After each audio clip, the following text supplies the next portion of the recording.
Suivi de position, Dell Strategy. Buy et Amp, Hold. Sélection de la stratégie Buy et Amp, Hold, achat et conserver en optant pour une protection totale par un leap plus dans la monnaie et la création de bénéfices par la vente de calls couverts. Le 14-12-2009, achat de Dell à $13,12 et achat leap plus, Jan. 2012, prix d'exercice de $20, prime $7,70. Coût réel de la protection 82 cents de dollars égale valeur temps de l'option, le 28 décembre 2009, vente du call de Jan. 2010, prix d'exercice de $15 pour 41 cents de dollars action, rendement 3,1% mois, égal à remboursement de 50% de la valeur temps du leap plus de protection. Voir point B, ci-dessus.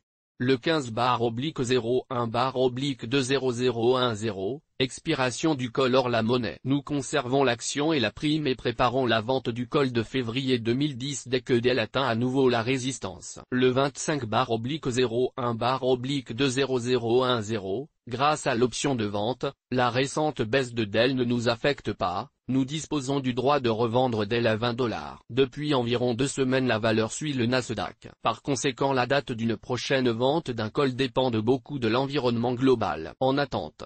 Suivi de position, Semtech Strategy A, vente d'un premier un tiers de la position à plus 2% B, vente du deuxième un tiers d'A plus 4% et remplacement de l'ordre au One Cancel the Other.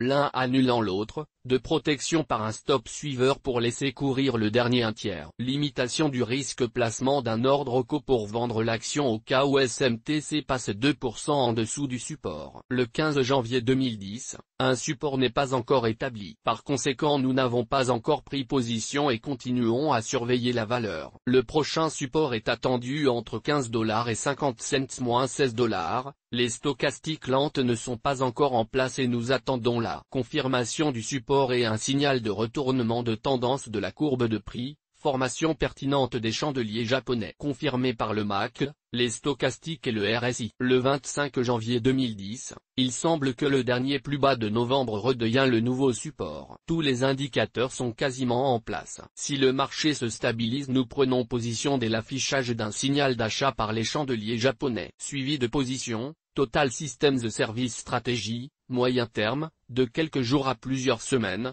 A, prise de position en fonction du résultat de l'analyse technique. B, placer un ordre de vente pour 50% de la position à plus 4% par rapport au prix d'achat. C, une fois les 4% atteints.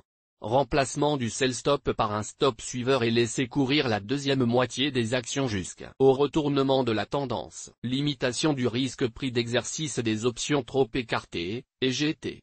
Placement d'un sell stop, si TSS passe 2% en dessous du nouveau support. Le 25 décembre 2010, en attente de confirmation d'un nouveau support qui pourrait être le haut du gap de juillet 2009 vers $14,50, coïncide avec une ancienne résistance d'avril 2009. Nous cherchons une formation pertinente des chandeliers japonais et le retournement des indicateurs techniques qui sont quasiment tous en place. Ralph Fietz.